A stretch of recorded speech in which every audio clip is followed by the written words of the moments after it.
Muita paz, meus irmãos. Espero que todos estejam bem. Então, é oportuno que comece já a administração e estou já pronto. Então, passarei a mandar os áudios a fim de que sejamos edificados. Eu oro a fim de que comecemos. Querido Pai, em nome de Jesus Cristo, te dou graças, Senhor, por tudo. Dou graças, Pai, pelos meus irmãos. Dou graças, Pai eterno, pela tua palavra. Eu peço, meu Pai, que pelo teu poder, pelo teu Espírito Santo, Senhor, possamos entender as Escrituras sobre a questão casamento, Senhor. Por favor, meu Pai, ilumine nossos olhos do entendimento, a fim de que, entendendo o poderoso Deus, possamos nos proceder em conformidade com as Escrituras, para que o culto, Deus, o louvor, a adoração, te seja tributada para a glória e honra de Jesus Cristo, teu amado Filho, Pai, pelo qual fomos salvos, para esta graça, Senhor. Amém. Bom, o nosso tema é o cristão e o casamento. Penso eu que a primeira coisa que nós podemos considerar, né, podemos olhar, é perceber primeiro o que é um cristão e depois o que é o casamento. Estamos todos entre crentes, aqui não tem descrentes, acredito eu, e por mais que seja se calhar muito básico, né, dizer quem é o cristão aqui nesse momento, por mais que já saibamos, é segurança, né, mencionar quem é o cristão. O cristão é aquele que nasceu de novo pelo poder de Deus através de Jesus Cristo e vive em conformidade com a vontade do Senhor, né? Nas Escrituras. É aquele que invoca a Deus em espírito e em verdade, ama a Deus, ama o seu próximo com o amor de Deus. Então, cristão é aquele que Deus chamou, amém? Pelo Evangelho, Deus chamou e o santificou. Então, esse é o cristão, amém? Esse é o cristão. Sim, agora, o que é o casamento, né? Bom, o casamento é a união entre um homem e uma mulher, né? Unidos pelos familiares, né? Pelos familiares. Isso seja no seio cristão, seja no seio entre descrentes, né? O casamento é isso, né? É dois seres humanos, homem e mulher, serem dados em casamento pelos seus familiares, né? É isso. Então, o cristão é o casamento. Eu vejo assim, esse tema nos leva a refletir assim, cristão é o casamento, queremos dizer a forma como um cristão olha o casamento e vive ele. Então, sendo isso, podemos prosseguir com a seguinte questão, né? Quem instituiu o casamento? Está claro para todos nós que foi Deus quem instituiu o casamento, né? Após formar Adão e Eva, Deus uniu eles pela necessidade que havia de o homem ter uma companheira, uma adjuntora, e também de se multiplicarem e encherem a terra, a fim de que o propósito de Deus fosse alcançado. Bem, então foi Deus quem instituiu o casamento, pois está escrito, né? Deixará o homem seu pai e sua mãe e unir-se à sua mulher. Jesus Cristo repete a mesma frase em Mateus 19. Disse que desde o princípio, né? Desde o princípio foi assim. Vou só abrir para ver como é que o texto aparece em Mateus 19. Bom, isso aqui. Mateus 19, versículo 5 diz: E disse, portanto, deixará o homem pai e mãe, e se unirá à sua mulher, e serão dois numa só carne. Assim não são mais dois, mas uma só carne. Portanto, o que Deus juntou não separa o homem. Então, foi Deus quem a juntou. O modo como vai se processar o casamento, né, como veremos um pouco mais adiante, sendo a forma como Deus orientou, estabeleceu, isso vai significar que Deus ajuntou, que Deus uniu dois seres humanos, homem e mulher, certo? Homem e mulher. Olha, aproveito aqui um parênteses para mencionar a questão de que nós não acreditamos, não aceitamos casamento entre dois homens ou casamento entre duas mulheres, não é? E aqui a referência é apenas homem e mulher, amém? Sexos opostos a se unirem. Então, de acordo com Romanos, nós discordamos de casamento, de união entre dois homens ou duas mulheres. Discordamos não porque a lei humana assim, né, orienta a não permitir na sua nação um casamento entre dois homens ou duas mulheres, não muito por isso, mas porque nosso princípio no moral parte de Deus, né, pelas Escrituras. Então nós acreditamos e não admitimos, não assumimos casamento entre dois sexos iguais. Amém? Agora, nessa mesma linha de pensamento ainda, sobre quem instituiu o casamento, né, implica também mencionar agora o casamento aceito por Deus, né? Já vimos bem há pouco que Deus não concorda com o casamento entre sexos iguais, né? Não permite isso. E também podemos agora olhar que Deus também não permite um homem tendo duas mulheres ou uma mulher tendo dois maridos, né? Sendo que estariam em prostituição, né? Em adultério. Então, Deus não permite isso, apenas permite casamento entre um homem e uma mulher. Isso aqui podemos fundamentar o contexto de Paulo em Coríntios, né? Cada homem tem a sua própria mulher, cada homem tem a sua própria mulher através da prostituição, né?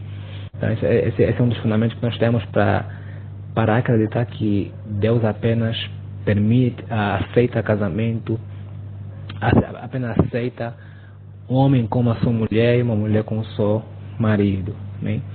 No Antigo Testamento vemos muito a questão da poligamia, um homem com várias mulheres, né? Várias mulheres. Não que Deus não proibia, Deus proibia realmente isso, né?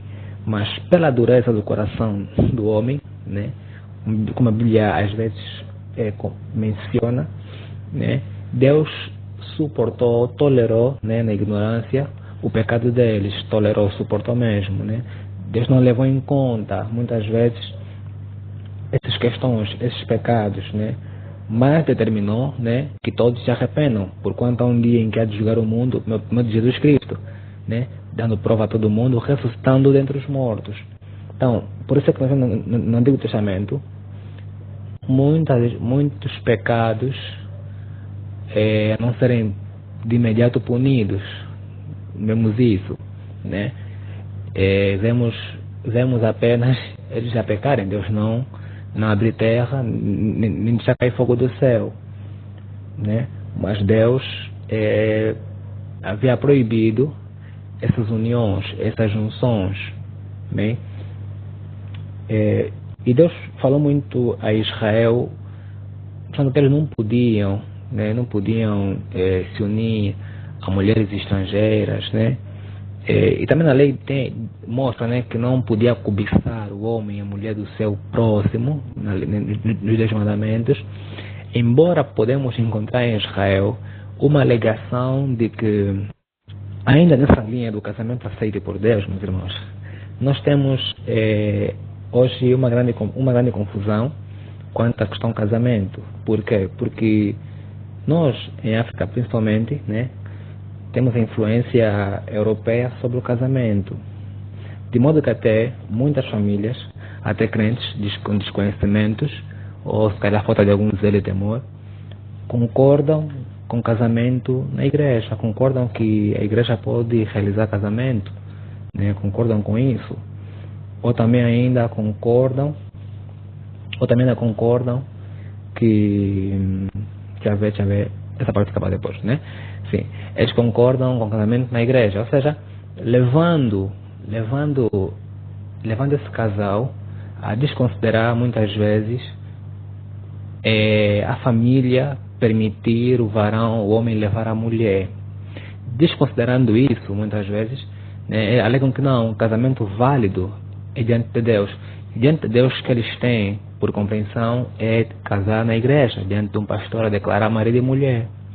E assim desconsideram a forma tradicional de casamento, né, e que é antiquíssima, desde o Antigo Testamento. Então, para dizer o quê? Que nós, como cristãos, temos de olhar para o casamento da forma como as Escrituras nos apresentam, né? A orientação que ela passa, o exemplo que ela também nos passa, amém?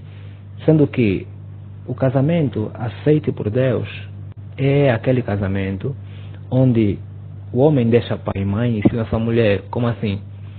Onde há aceitação de familiares da moça, da jovem, ou né, da virgem, para que o varão leve ela como sua mulher, como sua esposa, certo? Isso passa por um processo, né, de relacionamento, ou ainda nas linhas da Bíblia, o noivado, né, o noivado, que em Israel tinha duração de 1 ano, né? Nós aqui hoje varia muito, né?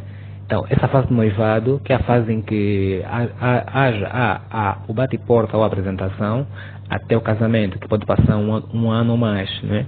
Então, essa fase do noivado, é a fase do relacionamento, eles estão prometidos, como José e Maria, prometidos em casamento. Agora, quem os prometeu em casamento? São as famílias, amém? São as famílias que prometeram esses dois em casamento. Então, sendo que isso vai se consumar depois do tempo estabelecido, para que o jovem, o rapaz, junto com seus familiares, tragam o exigido pela família da jovem, né? Que é o chamado de dote, ou ainda alambamento, né? A festa de entrega dos dotes. Agora, por que nós concordamos com essa forma de casamento? Porque a Bíblia traz um exemplo milenar. Temos o exemplo de Abraão, quando buscou mulher para Isaac, né, por meio do seu servo. Temos o exemplo de Jacó, né? Tiveram que pagar dotes para conseguirem a esposa. Amém? Tiveram que pagar. Essa forma continuou, prosseguiu, e por acaso é um daqueles assuntos que na Bíblia, que no Novo Testamento, não houve alteração, não houve modificação, à semelhança dos outros mandamentos ou dos outros costumes e hábitos. Esse é um daqueles que também não houve nova alteração, quer dizer que mantém-se a forma antiga, até porque Jesus Cristo, apóstolo Paulo em Efésios, mencionaram essa forma de casamento: deixará homem seu pai e sua mãe, unir-se a sua mulher e serão ambos uma só carne. Bem, meus irmãos? Então, o casamento que a pessoa aceita é realmente esse, que as Escrituras nos apoiam e nos orientam, amém? Então, nós não concordamos com aquele casamento que a igreja é quem deve dar o checkmate final, é quem deve declarar marido e mulher acima dos familiares. Esse poder, essa autoridade foi tributada, foi dada aos pais da moça, aos familiares da moça, e não foi dado a pastor algum, nem a igreja, nem ninguém. Até porque também não temos na Bíblia referência de que os patriarcas, os profetas, sacerdotes e reis e Jesus Cristo, os apóstolos, nenhum destes celebrou casamento, nenhum destes declarou alguém marido ou esposa de alguém. Simplesmente recebemos destes, né, recomendações sobre o casamento, orientações, né, sobre comportamentos dentro do casamento, né?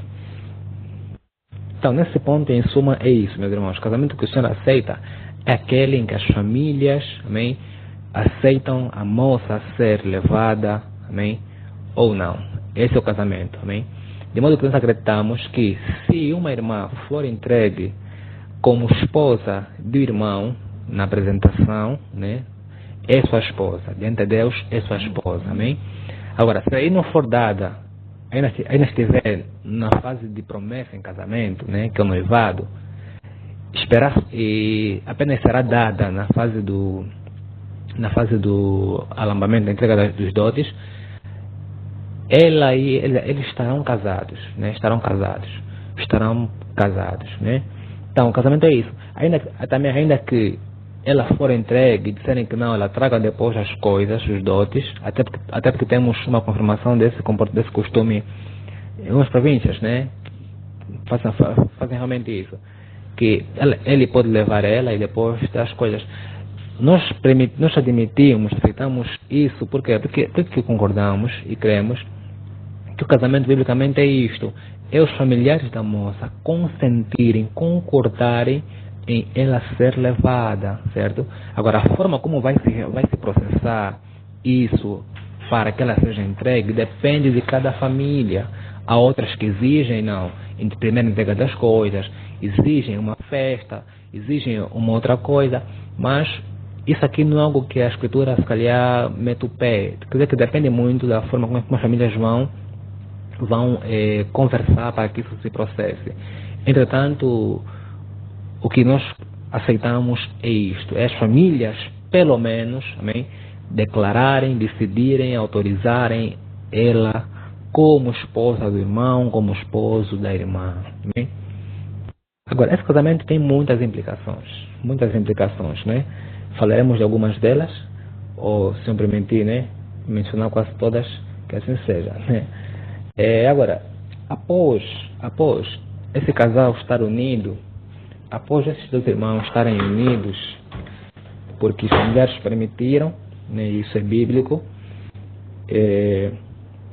No ponto anterior, desculpa, há aqueles casais que os pais não permitiram, mas como entendem que a igreja é quem dá o remate final, então acreditam que estão casados. Esses estão sobre erro, porque Deus não delegou essa autoridade a outros, a não ser aos pais, aos familiares, simplesmente. Amém? Então, se alguém acha que está casado dessa forma, deve se rever, certo? Deve se rever, porque diante de Deus não está realmente casado.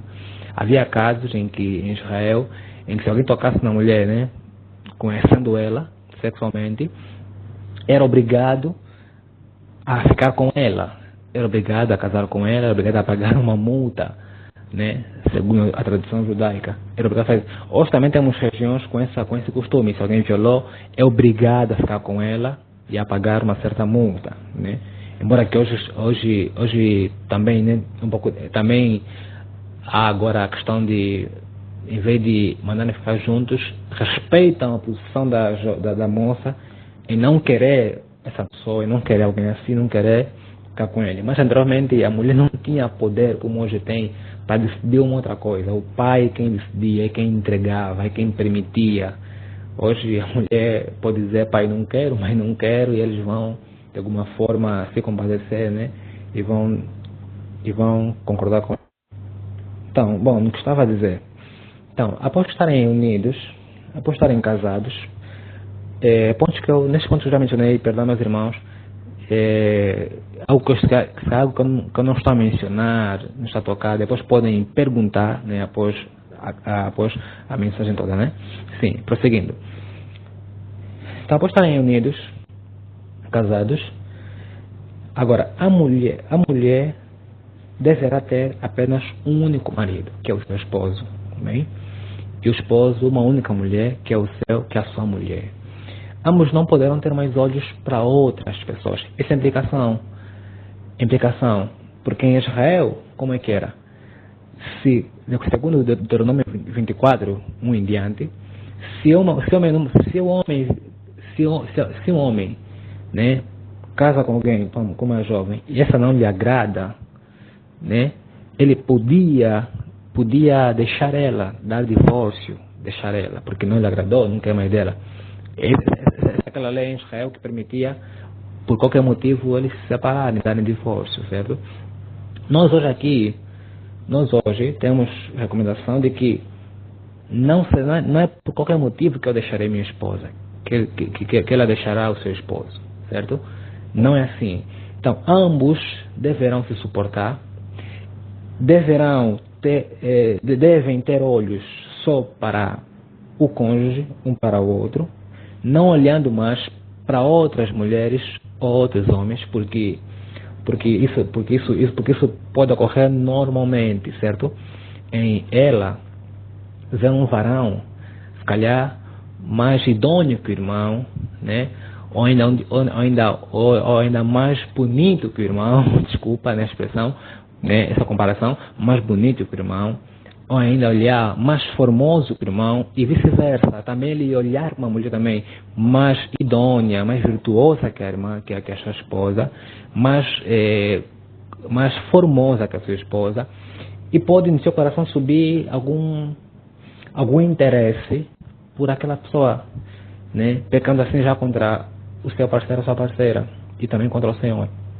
Então, hoje não há essa possibilidade, de eu ter que olhar para alguém, desejar e querer, por qualquer motivo, me separar da esposa porque ela não me agrada mais e vou agarrar outra. Não, hoje nós não temos isso. A razão pela qual nós temos que lutar, né, como casados, temos que lutar contra a prostituição, certo? Contra a cobiça, temos que lutar contra isso. Então, é difícil, mas é a luta na qual estamos submetidos, amém? E nós apenas ficarmos com uma só mulher e ficamos com um só marido. É assim que o Senhor nos orienta, é assim que deve ser. Agora, dentro do casamento, nós como cristãos, né, estamos a olhar o casamento e estamos agora também a ver a forma como vamos nos proceder diante desse casamento, diante dessa união. Então, nós temos uma casa, né, temos mínimas condições, por isso também, né, foi permitido nos unirmos, né? Porque também tivemos alguma mínima condição. Se calhar ainda que não tivéssemos, os familiares tivessem, ainda assim quisessem nos dar em casamento, eles se calhar nos dariam casamento, né? E nos sustentariam. Mas hoje normalmente é que o casal, ou muito mais o varão, deve ter pelo menos mínimas condições, né? Então, tendo agora mínimas condições, estamos casados, né? Estamos dentro de uma casa, onde o homem é o cabeça dessa relação. Quero agora ler os textos de Efésios, onde o homem é o cabeça dessa relação. O livro de Efésios, no capítulo 5, nós temos a questão do casamento, né, que diz assim: vós mulheres, sujeitai-vos aos vossos maridos, como ao Senhor, porque o marido é a cabeça da mulher, como também Cristo é a cabeça da igreja, sendo ele próprio o salvador do corpo. Então, o marido é a cabeça dessa relação, certo? O marido é a cabeça, é a autoridade dessa relação. Então, prosseguindo com a leitura, nós temos: sorte que, assim como a igreja está sujeita a Cristo, assim também as mulheres sejam em tudo sujeitas aos seus maridos. Vós, maridos, amai as vossas mulheres, como também Cristo amou a igreja e a si mesmo se entregou por ela para a santificar, purificando-a com a lavagem da água, pela palavra, para apresentar a si mesmo igreja gloriosa, sem mácula, nem ruga, nem coisa semelhante, mas santa e irrepreensível. Então, essa tarefa do marido é tarefa do esposo dentro do lar. Amar a sua esposa, como Cristo também amou a igreja e a si mesmo se entregou por ela para santificar, né, purificando-a com a palavra. Quer dizer, a forma como Cristo amou a igreja e ama a igreja é a forma como o varão, cabeça dessa relação, deve se entregar pela sua esposa. Bem? É isso. Ele deve santificar ela, deve lavar ela, imitando Cristo, né? Claro que essas expressões têm de ser vistas como a forma como o homem vai cuidar da sua esposa, né? Que é alimentar ela, que é proteger ela, né? Que é dar o que ela necessita, né? Em tempo oportuno, havendo oportunidade, dar o que ela necessita, dar a alimentação devida, né? se esforçar por ela e todas as outras coisas que ele deve fazer por ela, para que ela seja saudável, para que ela esteja contente, alegre a cada dia. E também, como crente, ele deverá apacentá-la, né, conforme Cristo apacenta a igreja. Ele deverá ser capacitado para responder dúvidas, questões da esposa. Temos a questão de a mulher, na reunião, na igreja, aprende em silêncio, com toda a sujeição.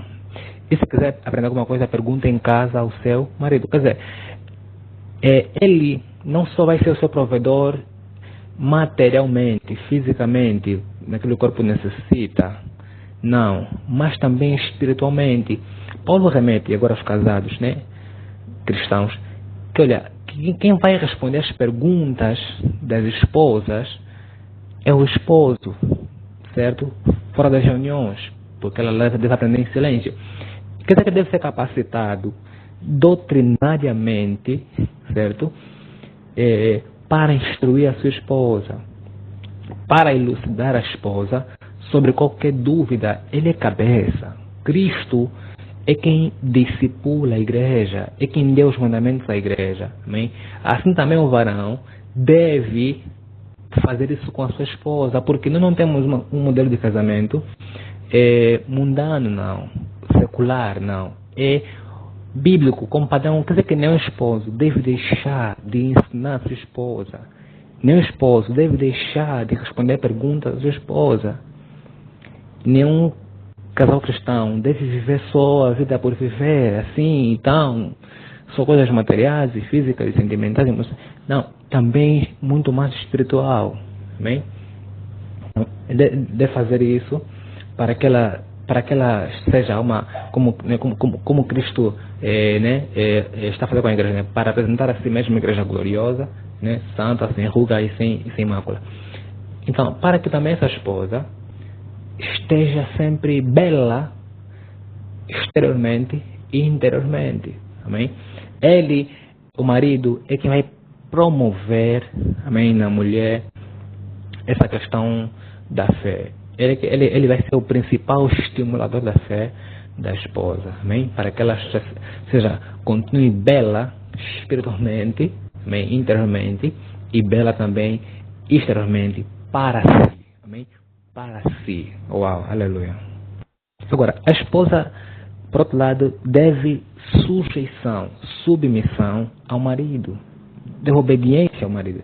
A Bíblia diz em 1 Pedro, né, que a mulher, o seu adorno não seja o exterior, né, mas no interior, né, no interior incorruptível, trajo de espírito manso e quieto, que é de grande valor diante de Deus, né? Porque assim também se tornavam as antigas mulheres que esperavam em Deus, como Sara chamava Abraão de Senhor, sendo seu marido. Amém? Quer dizer, a mulher deve cultivar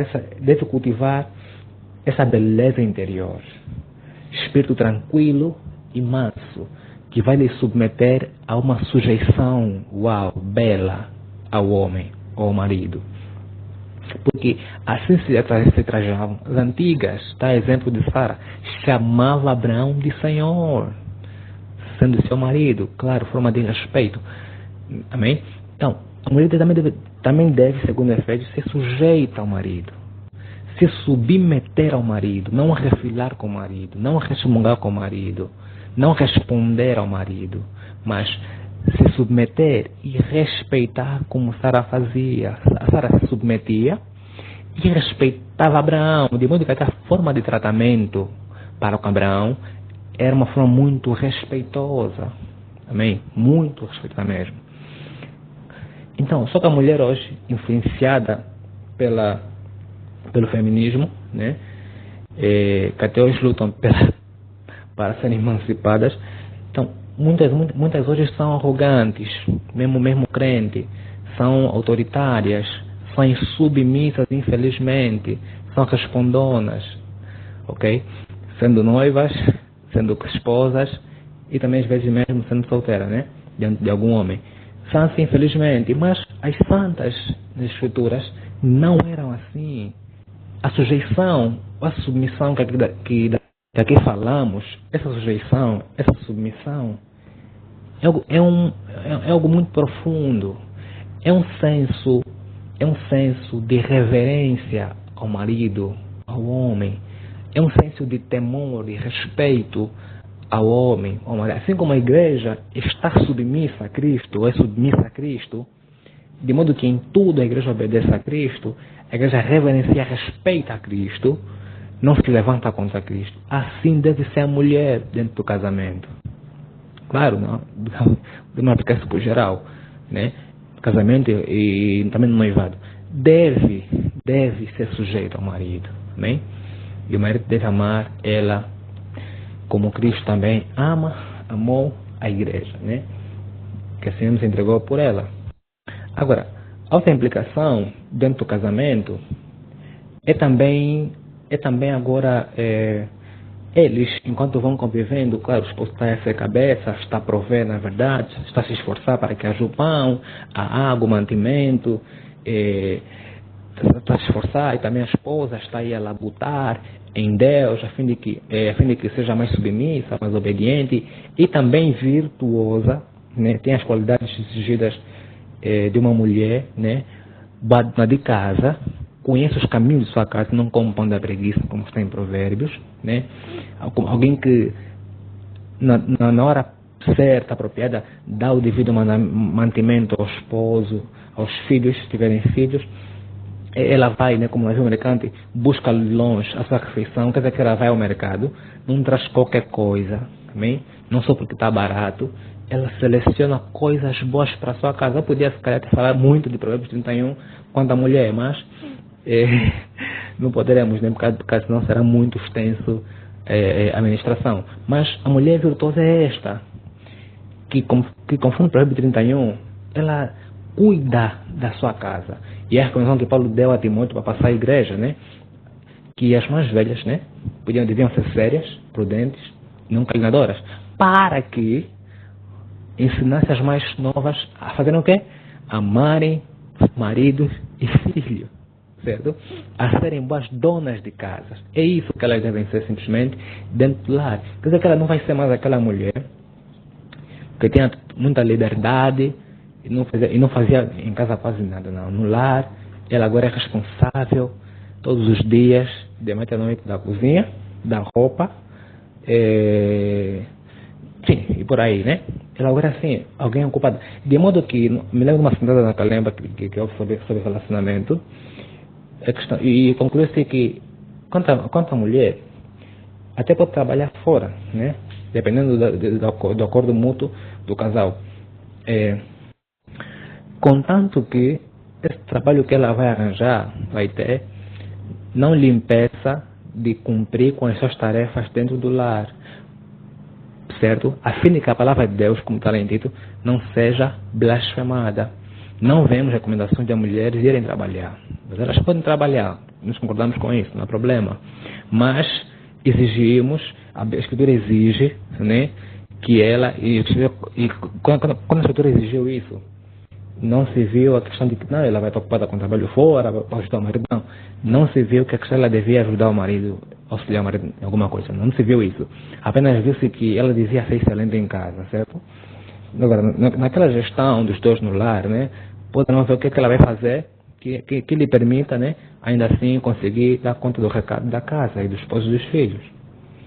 Agora, a outra implicação que eu quis mencionar é eles nessa beleza de lar, de convivência, como casados, né, a se amarem, se submeterem e também a buscarem o Senhor, né. Agora eles alcançam filhos e filhas.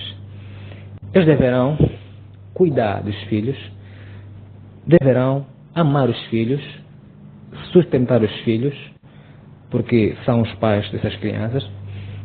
Deverão também instruir os filhos no caminho que devem andar, para quando crescerem não se desviem desse caminho, certo? Como está também em Efésios. E também deverão tratar dignamente os filhos, né? Está escrito que os pais não provoqueis a ira a vossos filhos para que não percam o ânimo. Então não poderão ser duros demasiadamente com os filhos, deverão ser equilibrados na correção contra os filhos.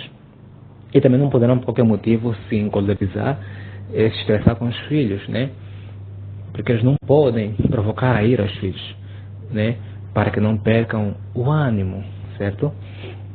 Então devem cuidar dos filhos devidamente, conforme as orientações do Senhor, e devem amar essas crianças, amém? Devem amar esses filhos, assim como Deus ama aqueles que gerou em Jesus Cristo, que somos nós, certo? Por mais que somos adotados por Deus, né? Por adoção, Deus nos ama e dá tudo o que necessitamos para a vida e para a piedade. Uau! Assim também nós pais, né, devemos também amar os nossos filhos e dar o que eles necessitam, precisam e não o que eles querem receber. Amém? Podemos também, se calhar, abrir aqui um pacote de cuidar dos filhos, até posso sugerir, né? Como tema de abordagem, né? Cuidado dos filhos, porque agora há muita coisa por se dizer na questão de cuidar dos filhos. Nós temos visto por todo lado o modo como estão as crianças, malandras, respondonas, mal educadas e tudo mais. Temos visto isso. Então nós cristãos devemos, agora nesse lar, né, estão aí a fluir, se amando, se cuidando, amando também os filhos. Esses cristãos deverão também, não poderão, porque isso é algo tão bonito, tão lindo, que eles não devem, fruto daquela muita emoção, empolgação com o casamento, não poderão se esquecer de modo algum dos terceiros, amém? Dos terceiros, digo os irmãos, a igreja, entre outros. Deverão ainda assim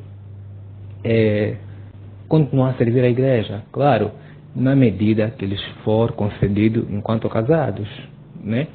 Claro que não terão a mesma disponibilidade, porque agora tem mais uma responsabilidade, né, diante de Deus, que é cuidarem do lar.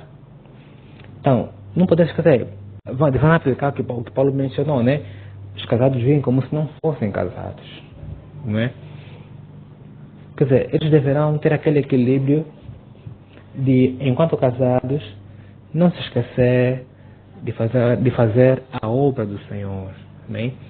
Ou seja, não poderão usar o casamento como motivo de não servirem mais ao Senhor, não servirem mais aos irmãos, porque está templo, e dizendo que não, aqui também estou a servir, né? A ideia de Paulo é: vivam como se não fossem. Ou seja, não são só vocês no mundo, amém? Então vivam como se não fossem casados, de modo que dessa forma eles podiam conseguir, ainda que tivessem pouco tempo, né, conseguir nesse pouco tempo dar alguma coisa de sua graça à igreja para edificação, né? Isso podemos enquadrar em vários sentidos. Quanto aos varões, né, até, né, a ministração da palavra, dedicação à palavra,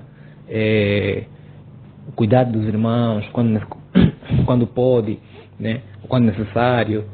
E não só os dois, né? A generosidade, a hospitalidade. Não podem esquecer, não podem ser, agora casamos, queremos só ficar sozinhos. Não.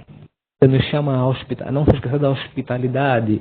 Aí a Escritura não mencionou se é casado ou diferente de fazer. Desculpa, se é casado, só tem que fazer isso. Os cristãos em geral não podem esquecer da hospitalidade. Até porque a mulher que seria escrita como viúva, Paulo mencionou em Timóteo, o seu currículo todo, lá também se encontra a hospitalidade. Se for hospitaleira, se pode ter hospitalidade. Quer dizer que, enquanto viver com seu esposo, Paulo diz, olha, verifiquem se ela foi hospitaleira. Amém? Quer dizer que é uma prática dos casados também, serem capazes de hospedar os santos, aqueles que só que necessitam. Amém? Então, há muitos pontos a se tocar na questão do cristão e o casamento. Não podemos ser como os crentes, não querendo ir morar distantes, esquecer a família. Não. Nós temos que ser humildes e simples o suficiente, amém, para não sermos vaidosos, gananciosos, né? E nos esquecemos dos outros. Precisaremos, enquanto casados também, honrar pai e mãe, amém? Auxiliar os necessitados. Precisaremos fazer isso, porque casamos no mundo não é só nós agora, Não é só eu, minha esposa, não é só, não é só eu e meu filho, não.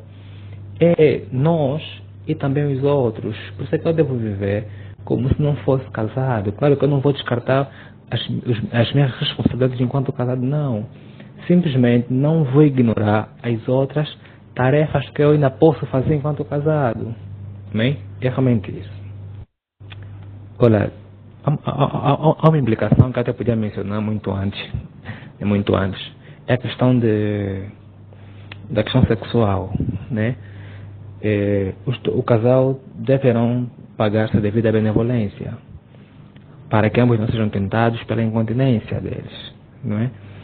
Quer dizer, deverão, claro, sem abusar disso, né, com consentimento mútuo, praticar a questão sexual, porque isso faz bem ao esposo, faz bem à esposa. E também isso é uma área muito sensível, que enquanto cristãos não estamos isentos de sermos tentados a se calhar procurar fora, né? Essa questão, estando em fraqueza e tudo mais, você pode ter um deslize e ir procurar fora e olhar outras mulheres, porque simplesmente em casa o esposo, a esposa, não te atende quando necessário. Amém? Então essa é uma questão muito importante e Paulo exigiu que o casal devia pagar a devida benevolência, certo? Deviam praticar essa questão sempre que necessitassem. Até porque Paulo argumentou e disse, olha, o corpo do marido não é agora da esposa e vice-versa.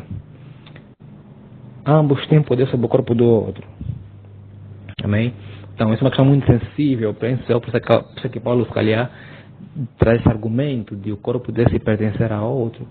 Claro que eu não vou abusar desse poder, né? Deve ser sempre por mútuo consentimento, a fim de que também não seramos sensibilidade.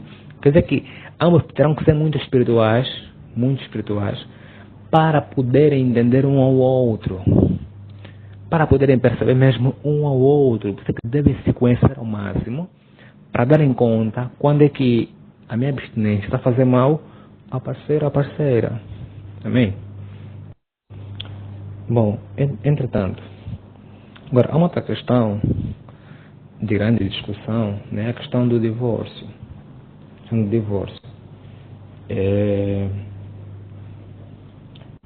Enquanto eles vão vivendo, desfrutando do casamento, chega um momento que entre crentes há aquela complicação, dificuldade em resolverem questões dentro do casamento. Mas está claro, evidente que não podem separar-se por qualquer motivo, né? Não podem fazer isso. Temos particularmente um caso de Paulo mencionou aos Coríntios, né? Se um irmão tem uma mulher descrente, ou uma irmã, um esposo descrente, pois olha, se a descrente quiser ir embora, ou o descrente quiser ir embora, deixa ele ir. Assim, o irmão ou a irmã não estará sob servidão, certo? Porque Deus chamou-nos para a paz. A forma desses textos e daquelas expressões é mesmo de um término de casamento, um rompimento mesmo de casamento, certo? Quer dizer que o descrente pode ir embora e vai casar com outra pessoa e tudo mais, certo? E temos também outro caso de se a crente ou crente, né? Claro que ambos são casais crentes, né, os dois. Se um deles quer separar-se, por isso não separe-se do teu marido. Se separa do teu marido, não case, certo? Não case, mas que se reconcilie com seu marido.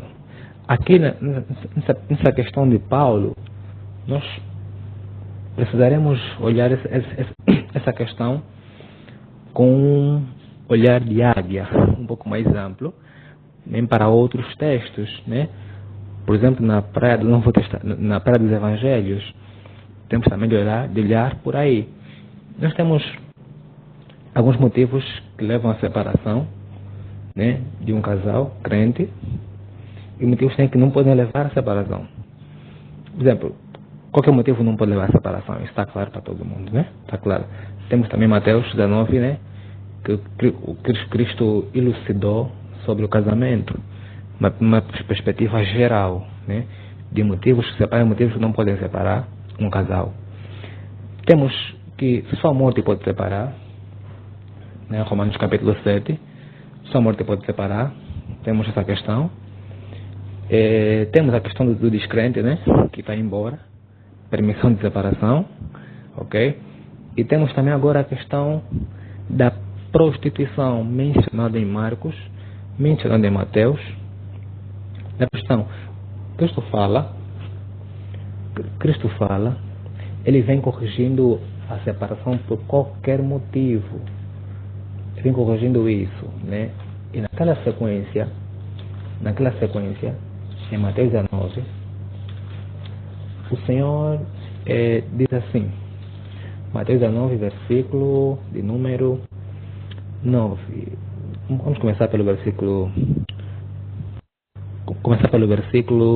de número 7. Disseram-lhe eles, então por que mandou... Não, vou começar pelo versículo 5. E disse, portanto deixará homem pai e mãe e se unirá a sua mulher, e serão dois numa só carne. Portanto, o que Deus juntou não separa o homem. Guardem essa expressão, amém? Disseram-lhe eles, então por que mandou Moisés dar-lhe carta de divórcio e repudiá-la? Disse-lhe Jesus, também guardem esse versículo 8. Moisés, por causa dos vossos corações, vos permitiu repudiar as vossas mulheres, mas ao princípio não foi assim. Eu vos digo, porém, contrapondo a ideia de Moisés agora, né, ou da lei, contrapondo agora isso, que qualquer que repudiar a sua mulher, não sendo por causa de prostituição, e casar com outra, comete adultério. E casar com a repudiada também comete adultério. Disseram-lhe isso aos discípulos. Se assim é a condição do homem, relativamente à mulher, não convém casar. Ok. Então, pessoal, o Senhor mostra, aqui é a problemática, meus irmãos, e nós temos que ser contextuais, é do Antigo Testamento, e aqui estamos diante de ouvintes judeus, hebreus, que têm o costume da lei sobre a questão do casamento, né? Que, segundo o Deuteronômio, podiam separar-se por qualquer motivo. Ele não lhe agradou, não gostou mais dela, algo lhe aborreceu, a divórcio vai e fica com outra. O contexto é mesmo de divórcio que dá lugar a outro casamento. A questão resolvida é essa questão, certo?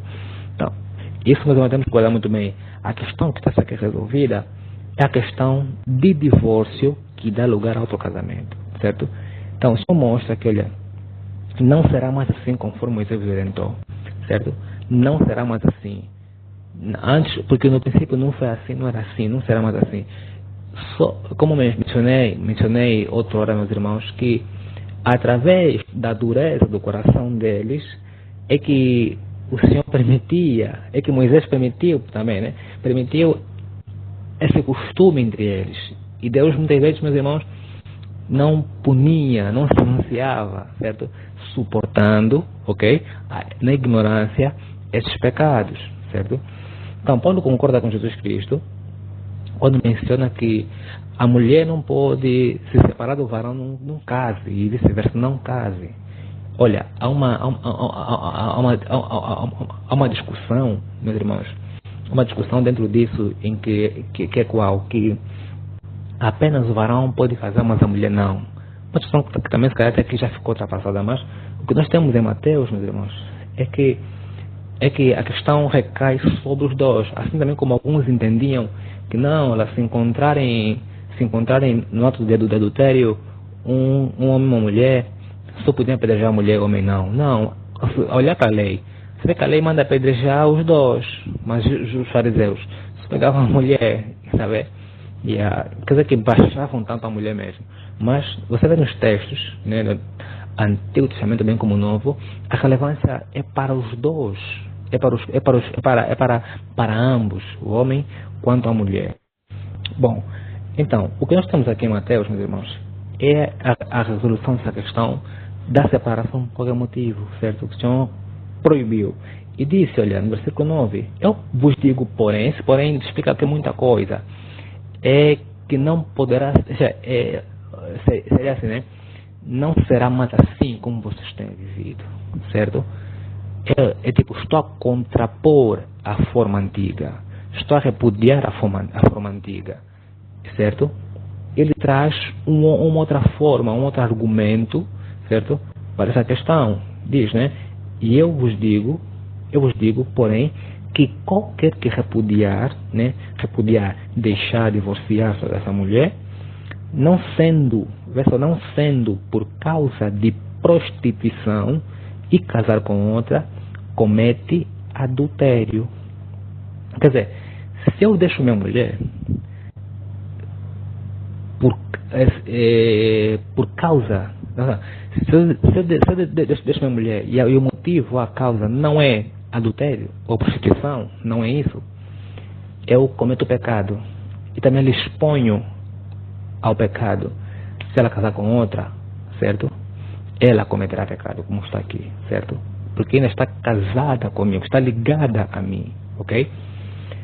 Mas esse aqui é além da morte a separar, esse é um dos motivos onde encontramos permissão para separação dentro de um casamento. É questão da traição, adultério, prostituição que aparece. Isso aqui foi muito polêmico, de modo que há comentários, ou seja, houve abordagens de que não, de que essa exceção só aparece em Mateus, não aparece em Marcos, não aparece em Lucas, não aparece em João. Então Mateus adicionou isso através dos ouvintes, né? Através dos ouvintes dos hebreus, alegaram isso. Mas outra posição foi mais forte, foi mais influente, de que não, essa expressão é mesmo também inspirada, essa posição é mesmo também inspirada, a mesma palavra de Senhor Jesus Cristo, é mesmo uma exceção nas Escrituras sobre essa questão. Então, houve muito debate sobre essa questão, muito debate, mas prevaleceu a ideia de que não, é mesmo uma exceção exposta aqui. Por isso é que nós temos que olhar para os textos de Paulo em Coríntios, quando fala que se a mulher separar, não case, nós temos que enquadrar, temos que unir com essas passagens, porque ele não pode se contradizer, né? Nem Paulo vai contradizer o Senhor, nem vice-versa. Temos que unir aqui os textos, encontrar o meu termo e ver que não. A questão de Paulo enquadramos na questão de separação por qualquer motivo. E a razão, meus irmãos, segundo o contexto de Paulo, era que as mulheres queriam separar-se pelo celibatismo, queriam ser celibatas, certo? E Paulo repudia isso. Diz que não podem separar-se. Se querem se abster por um tempo, se abstenham, mas devem se reconciliar com o marido. Se a questão fosse briga, deviam se reconciliar com o marido, certo? Então, o que estamos em Mateus é algo mesmo explícito, claro, de que qualquer que repudiar sua mulher, deixar a esposa, não sendo por causa de prostituição, certo? Comete adultério. Então, quer dizer que se ela não me traiu, não posso me separar dela. Mas que briguemos, não posso. Não é prova de que ela me traiu, não posso me separar dela. Devo suportar em tudo mesmo. Se ela está bebida, não devo me separar, certo?